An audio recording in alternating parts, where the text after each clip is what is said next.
प्रिय दर्शकबिन, तपाईले यतिखेर हेर्दै हुनुहुन्छ संघर्षमा कलमको युट्युब च्यानल सक नेपाल।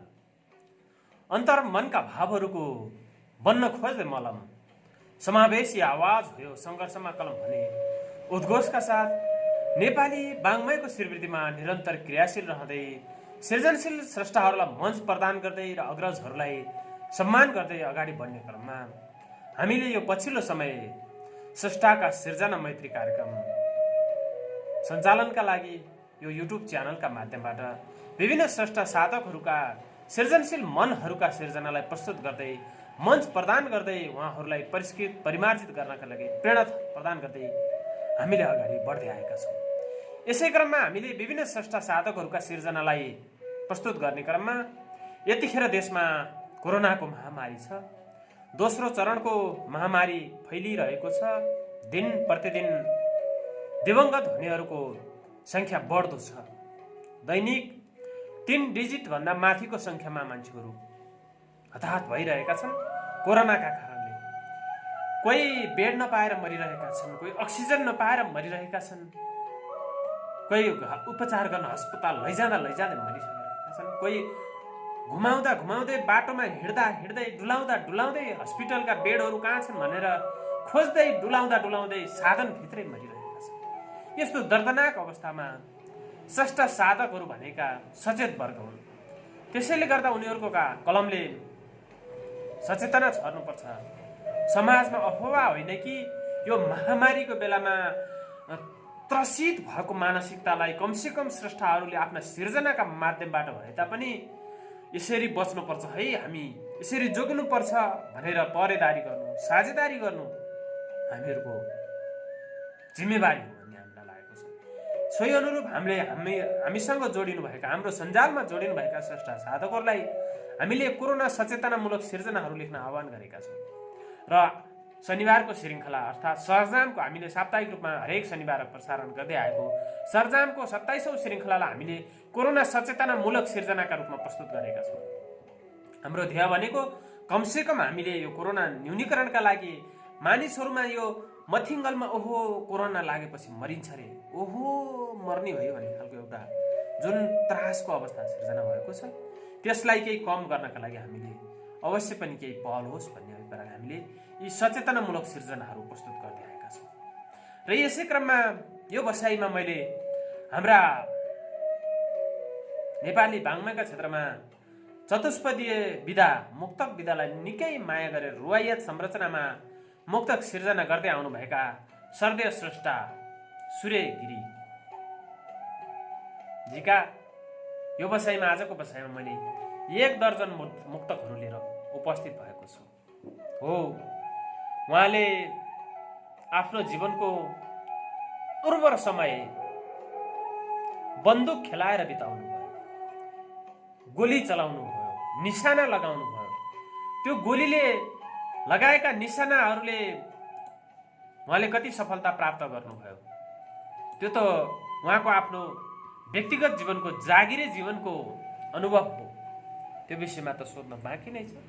तर पछिल्लो समय सेवानिवृत्त जीवनमा उहाँले कलमबाट शब्दहरूका गोली प्रहार गरिरहनु भएको छ। ती गोली जत्तिकै बन्दुकबाट फुत्केको गोलीले जसरी गएर निशानामा प्रहार हुन्छ, लक्ष्य प्राप्ति हुन्छ, त्यसै गरेर आफ्ना कलमका माध्यमबाट आफ्ना विवेकका गोली रूपी वाणीहरू, सिर्जनाहरू, भावहरू अभिव्यक्त गरेर आफूलाई पछिल्लो पुस्ताको निकै क्रियाशील र एउटा छुटाउनै नहुने नामका रूपमा मुक्तक विधामा आफूलाई क्रियाशील गराउँदै आउनु भएको छ। सूर्यका किरणहरू मुक्तक सङ्ग्रह प्रकाशन गर्नुभएको छ। हामी सबैलाई थाहा भएको कुरा हो, नामै सूर्य, नाम जस्तै काम गर्ने प्रतिभाका रूपमा सूर्य गिरी देखिनु भएको छ। र उहाँका यी वाङ्मय किरणहरू, सूर्यका किरणहरू मुक्तक सङ्ग्रह पनि निकै मन पराइएको मुक्तक सङ्ग्रह हो। धेरै श्रेष्ठ साधकहरूले निकै रुचाएका छन्, जहाँ उनका 400 मुक्तकहरू सङ्ग्रहित रहेका छन्। यस्ता बेजोड मुक्तक लेख्ने सूर्य गिरीजी सेवानिवृत्त जीवनपछि नेपाल प्रहरीको अवकाश प्राप्त जीवन पछाडि विभिन्न सामाजिक संस्थाहरूमा क्रियाशील हुनुहुन्छ। आफूलाई सामाजिक अभियन्ताका रूपमा पनि अगाडि बढाइरहनु भएको छ। Nepal red cross society Machhapuchhre 5 रिबान उपशाखाका सभापति भएर उहाँले सामाजिक काममा आफूलाई लगाइरहनु भएको छ। यो मात्रै होइन, उहाँ एउटा ग्रामीण पर्यटन, नेपाल भनेको पर्यटनले आर्जन गर्ने भूमि हो। नेपालमा पर्यटकीय सम्भावनाका धेरै मार्गहरू छन्। भलै कतिले पर्यटनलाई आकर्षण गरेर विदेशी मुद्रा आर्जन गरेका होलान्, कतिले नगरेका होलान्, र त्यसमा आन्तरिक पर्यटन प्रवर्धनका लागि क्रियाशील भएर आफूलाई लगाउने सूर्यगिरीजी माछापुच्छ्रे पर्यटन विकास समिति रिबानका पनि अध्यक्ष भएर काम गरिरहनु भएको छ। आफ्नो रिबान, आफ्नो जन्मभूमि माछापुच्छ्रे गाउँपालिका अन्तर्गत पर्ने रिबान, उहाँको अहिलेको सङ्घीय संरचना अनुसार माछापुच्छ्रे गाउँपालिका 5 पर्छ उहाँको रिबान, र त्यहाँ त्यो क्षेत्रलाई पर्यटकीय क्षेत्रका रूपमा विकास गर्नका लागि आफू निकै क्रियाशील भएर लाग्नु भएको छ। माछापुच्छ्रे पर्यटन विकास समिति रिबानका पनि उहाँ अध्यक्ष भएर काम गरिरहनु भएको छ भनेदेखि उहाँ कृषक पनि हुनुहुन्छ। हो, सम्पूर्ण नेपालीहरूको जनजीविकाको माध्यम भनेको कृषि हो। कुटो कोदालो हलो नगर्दासम्म धेरै नेपालीहरूका चुलामा आगो बल्दैन। त्यसैले गर्दाखेरि कृषि कर्म पनि आफ्नो धर्म हो भनेर निरन्तर आफूलाई कृषि कर्ममा लगाइरहने उहाँ आधुनिक मौरी पालन समूह रिबानका पनि अध्यक्ष हुनुहुन्छ। मौरी पालनलाई व्यावसायिक रूपमा अगाडि बढाएर अर्थोपार्जन गर्नका लागि क्रियाशील रहने उहाँ विभिन्न आफ्नो जातीय सङ्गठन दशनामी समाजका क्रियाशील हुनुहुन्छ भनेदेखि विभिन्न विद्यालयहरूका विद्यालय व्यवस्थापन समितिमा सल्लाहकार सदस्य भएर पनि विभिन्न काम गर्दै आउनु भएको छ। र उहाँका विभिन्न कृतिहरू प्रकाशोन्मुख छन् भनेदेखि सूर्यका किरणहरू 400 मुक्तकहरू सङ्ग्रहित भएको मुक्त कृति हो। झन्डै 1.5 दर्जन सम्मान र पुरस्कारहरूबाट विभूषित हुनुभएका सूर्यगिरी प्रहरी सेवा पदक, दुर्गम सेवा पदक, उद्धार सेवा पदक जस्ता लगायतका विभिन्न विभूषणहरूबाट पनि आफ्नो जागिरे जीवनमा विभूषित हुनुभएका स्रष्टा हुनुहुन्छ।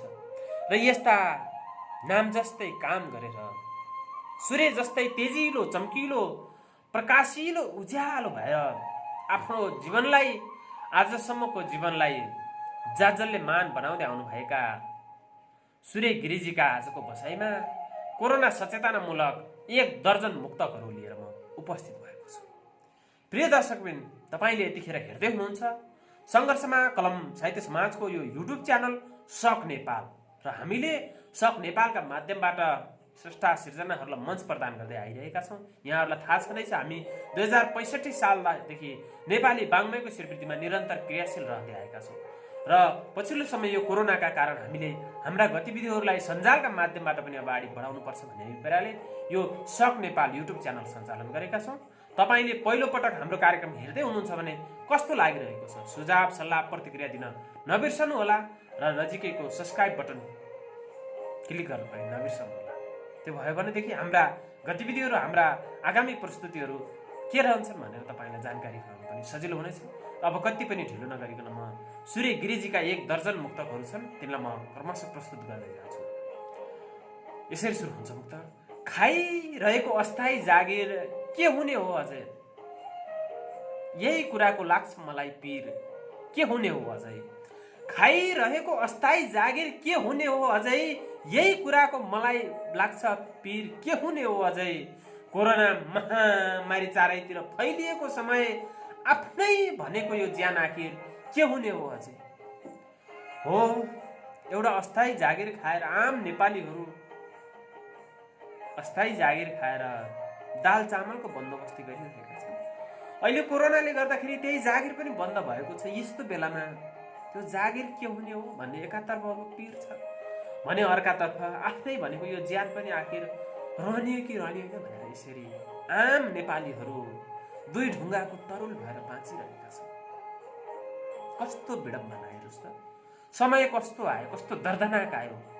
ज्यान पनि बाँच्ने हो कि बाँच्ने होइन भन्ने पीर छ एकातर्फ, र अर्कोतर्फ भोलि बाँचिहालेछ भने त्यो मेरो जागिर बाँच्ने हो कि बाँच्ने होइन, मैले के कमाएर कसरी गुजारा चलाउनु भनेर सामान्य गुजारा चलाउँदै आएका सामान्य परिवारहरूलाई, मध्यम वर्गीय परिवारहरूलाई यो चिन्ताले यतिखेर पिरोडिरहेको छ। धनाढ्यहरू त महलमा बसिरहेका छन्, उनीहरूलाई धनको अभाव छैन। आलिशान महलमा उनीहरूलाई दुःख भन्ने कुरा छैन।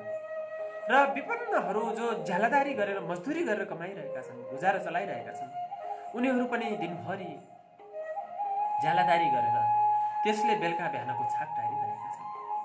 र जो अस्थायी जागिर खाएका छन्, जागिर खाएर झ्यालादारी गरेका छन्, मासिक तलब बुझेर झ्यालादारी गरिरहेका छन्, तिनीहरूको जागिर के हुनु होला भनेर आम जनमानसहरूको भाव अभिव्यक्त भएको यो मुक्तकपछि म अर्को मुक्तकतर्फ लाग्छु। यहाँ आजभोलि कहाँ जाने हो चिन्ता लाग्छ, यहाँ आजभोलि कहाँ जाने हो चिन्ता लाग्छ, कोरोनाले कसलाई कता लाने हो चिन्ता लाग्छ। यहाँ आजभोलि कहाँ जाने हो चिन्ता लाग्छ, कोरोनाले कसलाई कता लाने हो चिन्ता लाग्छ। गाउँ घर सहर बजार जताततै बन्दाबन्दी भएपछि, गाउँ सहर बजार जताततै बन्दा भएपछि गरिब गुरुवाहरूले के खाने हो चिन्ता लाग्छ।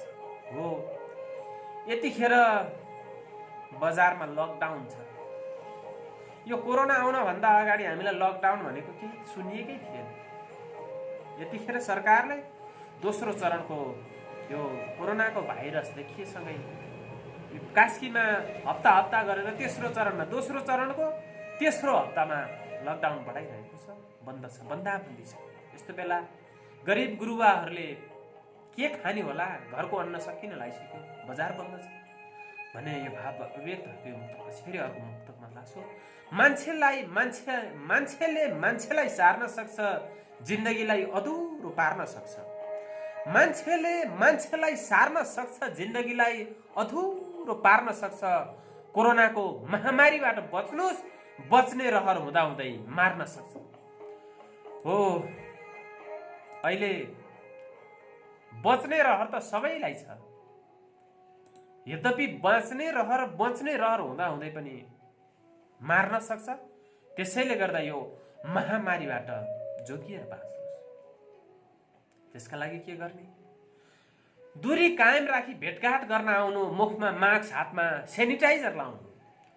दूरी कायम राखी भेटघाट गर्न आउनु, मुखमा मास्क हातमा सेनिटाइजर लाउनु।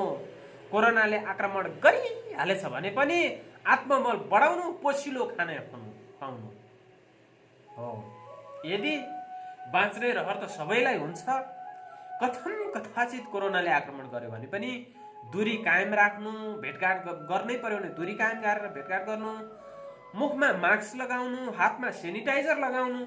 र यदि कोरोनाले आक्रमण गरिहाल्यो भनेदेखि आत्मबल बढाउनु र पोसिलो खानेकुरा खानु।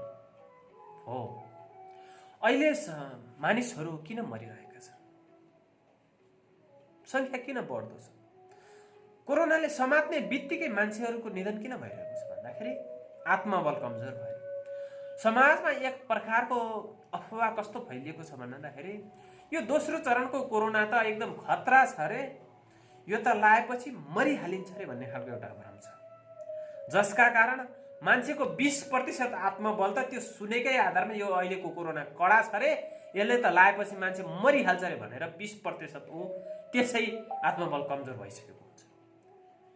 र जब यदि कोरोना लाइहाल्यो भने पनि के हुन्छ त भन्दाखेरि 20% मनोबल उसको पहिल्यै कमजोर भइसकेको छ।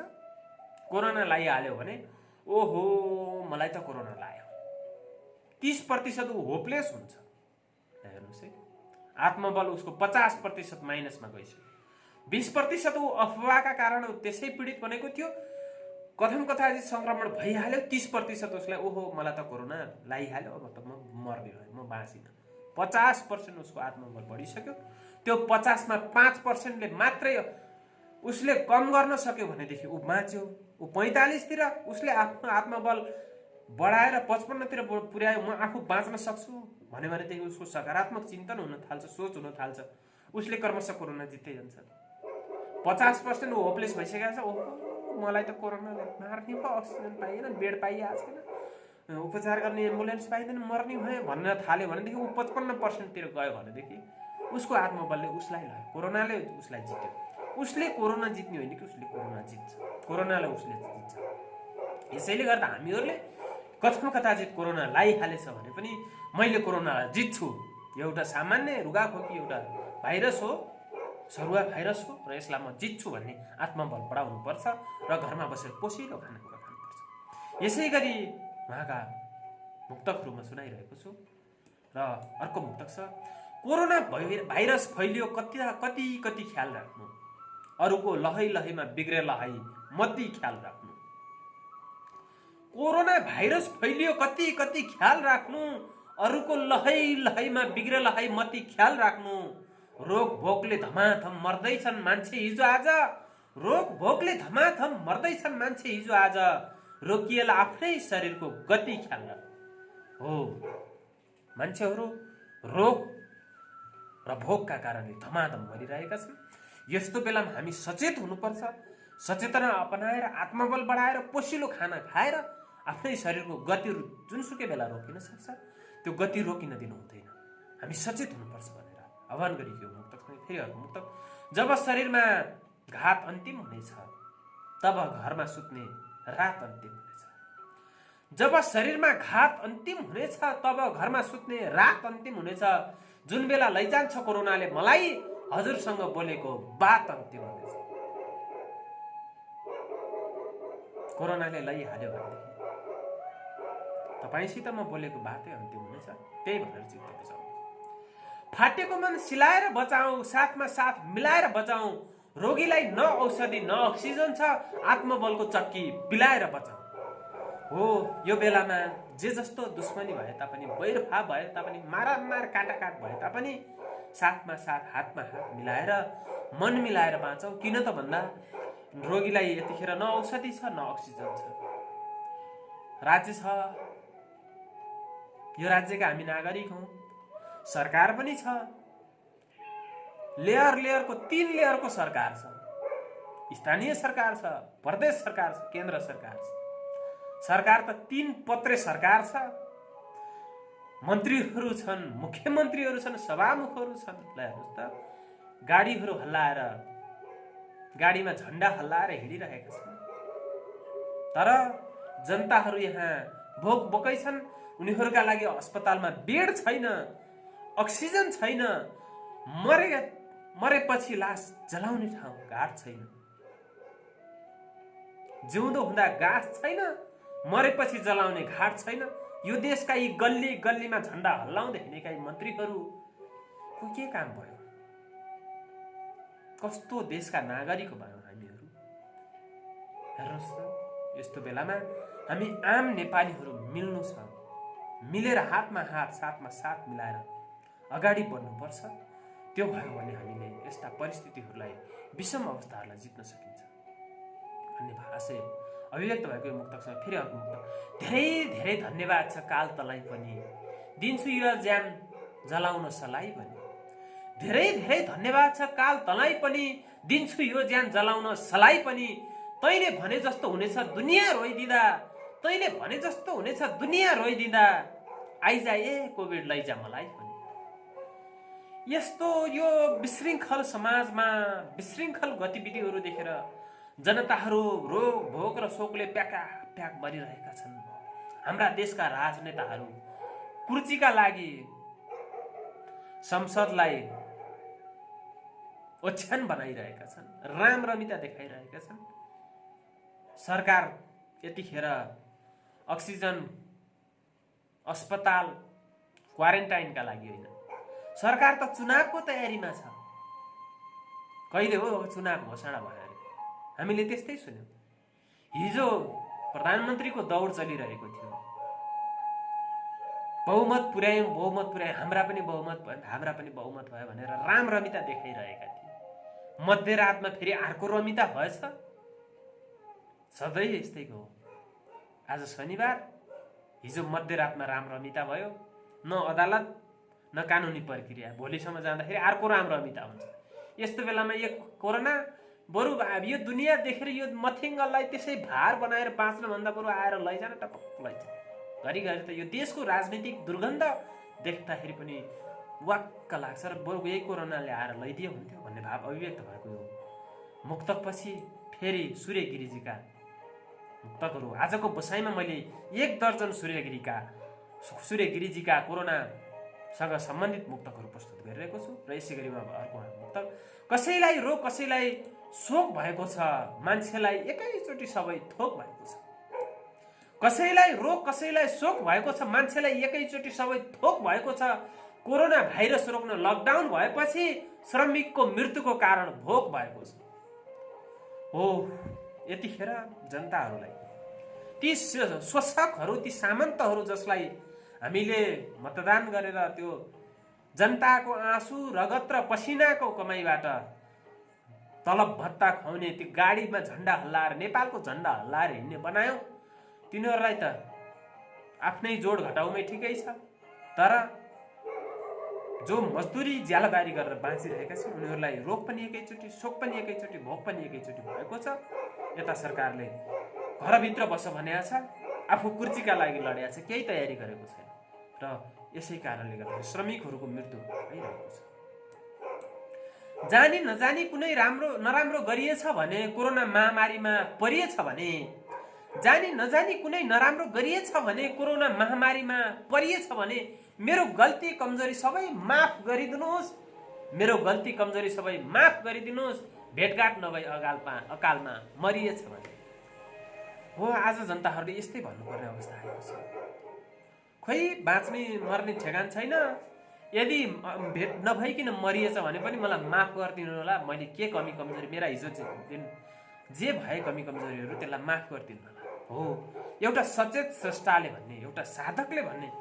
एउटा शुभेच्छुकले भन्ने एउटा शुभचिन्तकले भन्ने एउटा असल विचारधारी व्यक्तिले भन्ने यही नै हो र हाम्रा देशका नेताहरूमा यी एउटा सामान्य एउटा विवेकको मसिले अक्षरका खेतहरूमा भावनाका आली लगाउनेहरूका चाहिँ यो देशका राजनेता भनेकाहरूले हामीले राजनेता बनाएर मतदान गरेर संसदमा पठाएकाहरूले सोचिदिए कति सभ्य हुन्थ्यो होला समाज कति सभ्य हुन्थ्यो होला यो दर्दनाक अवस्था अवश्य आउने थियो होला र यी मुक्तकहरूले सूर्य गिरिजीका मुक्तकले कमसेकम उनीहरूको चेत खुलोस् यसै गरी उहाँका अझै मुक्तकहरू छन् सरकारले जनतालाई गन्दो रहेनछ रोगले सानो अनि ठुलो भन्दो रहेनछ सरकारले जनतालाई गन्दो रहेनछ रोगले सानो अनि ठुलो भन्दो रहेनछ न खोप न उपचारको व्यवस्था राम्रो छ फोस्रो आदर्शले मात्र देश बन्द नरहेछ हो हेर्नुहोस् त कति समसामयिक यथार्थलाई अभिव्यक्त गरेका छन् स्रष्टाहरूले सरकारले जनतालाई त कतिखेर गन्छ उनीहरूलाई भोट हाल्ने बेला ल्याप्चे लाउने बेला मात्रै गाउँमा पुगेर मासु भात गोजीमा दाम अनि भोलिपल्ट गएर लाइन लगाएर एक छाप लाउने बेला मात्रै जनताका टाउका गन्छ रोग भोग त यस्ता बेलामा गन्दैन र तिनीहरूले यो सोच्नुपर्छ कि तिनीहरूको यो चेत पसोस् कि भोलि यो रोगले तिमी त्यो ठाउँबाट निस्केर आएपछि जनता भएर आउँदाखेरि तिमीलाई पनि यो रोगले सानो ठुलो भन्ने छैन तिमीले न जनतालाई रोगको उपचार गर्न सक्यौ न खोपको उपचार गर्न सक्यौ यो फोस्रो तिम्रो आदर्शले गर्दाखेरि फोस्रो भाषणले देश बन्दैन हामीले राम्ररी चेत भएका छौँ अर्को निर्वाचनमा तिमीलाई राम्रै उपचार गर्छौँ जनताले यही नै हो भन्ने यो पटक त यस्तै भइगयो टाउको फुटालेर पनि भएन घर बस भनेको छ हुन्छ हजुर हस् हजुर भनेछ यसरी हात बाँधेर बसिया छ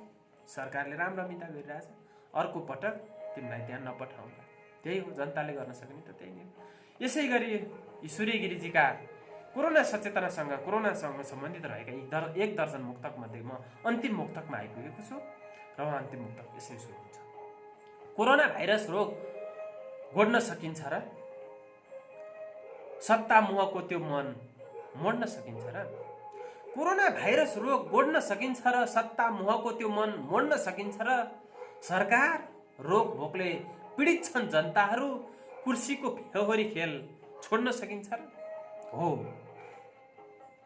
कुर्सीको फोहोरी खेल चलिरहेको छ अब भोलि के हुने हो भोलि कुन चाहिँ फोहोरी खेल देख्न पर्ने अहिले त यी सञ्जालहरू आएका छन् सञ्जालहरूमा हेर्दै पनि मथिङ्गले कता फुस्केर जान्छ मान्छे त्यत्तिकै हावा फुस्के चाहिँ गरेर हावा बहे चाहिँ गरेर दिमाग फुस्केर जाने हो कि जस्तो छ यी चालामालाहरू सरकारको त्यो गतिविधिहरू देख्दाखेरि, ती समाचारहरू हेर्दाखेरि, सरकारको रवैया देख्दाखेरि यस्तो बेलामा सत्ता मोह छोड्न सकिँदैन। र सरकार, जनताहरू त रोग र भोकले पीडित भएका छन्, तिमीले सत्ताको मोह छोड्देऊ न। यतिखेर सत्ता त बाँच्यौ भने यतिखेर जनता बाँचाओ भने फेरि तिमीलाई फेरि सत्तामा फेरि पठाउनेछन्, फेरि त्यतिखेर मोज गरौला नि। अहिले यतिखेर कुर्सीको थोरै खेल छोड्देऊ सरकार, तिमीलाई बिन्ती छ। हो, स्रष्टाहरूले यसरी नै बिन्ती गर्ने, आफ्ना भावनाका माध्यमबाट, अभिव्यक्तिका माध्यमबाट, विचारका माध्यमबाट।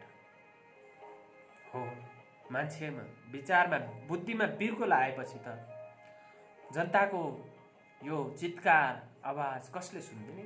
तिमीहरूको हामीले चुनेर पठाएका ती जनताहरूले चुनेर पठाएका ती नेताहरूको बिर्को लागेको बुद्धि फिरोस्, त्यो बिर्को खोलियोस् र जनताहरू यतिखेर रोग भोग शोकमा पीडित छन् भनेर त्यो कुर्सीका लागि भएको फोहोरी खेल अन्त्य होस् भन्ने हामी कामना गर्दछौँ। यति भन्दै आजको यो बसाइबाट सूर्य गिरिजीका यी कोरोना सचेतनामूलक यी 1 दर्जन मुक्तकहरूलाई हामीले यहाँ प्रस्तुत गऱ्यौँ। यी सुन्दरतम सिर्जनाका लागि सूर्य गिरिजीप्रति हामी आभार प्रकट गर्दछौँ। उहाँका हामीले यो च्यानलमा पहिलोपटक यसरी 1 दर्जन कोरोना सचेतनामूलक मुक्तकहरू प्रसारण गर्न पायौँ। आगामी श्रृङ्खलाहरूमा पनि उहाँका यस्तै सुन्दर सुन्दर सिर्जनाहरू हामीलाई प्राप्त भइरहनेछ भन्ने अपेक्षा राख्दै, उहाँका सिर्जनालाई, उहाँका भावनाहरूलाई, उहाँले को अभिव्यक्तिलाई हाम्रो स्वरले, हाम्रो वाचनले न्याय गर्न सक्यो सकेन, अवश्य पनि यहाँले लाइक, कमेन्ट, सेयर, सल्लाह, सुझाव, सल्लाह, प्रतिक्रिया दिनुहुनेछ भन्ने अपेक्षा राख्दै आजको बसाइबाट म असफल गौतम बिदा चाहन्छु। यहाँको बाँकी समय शुभ रहोस्। जय साहित्य।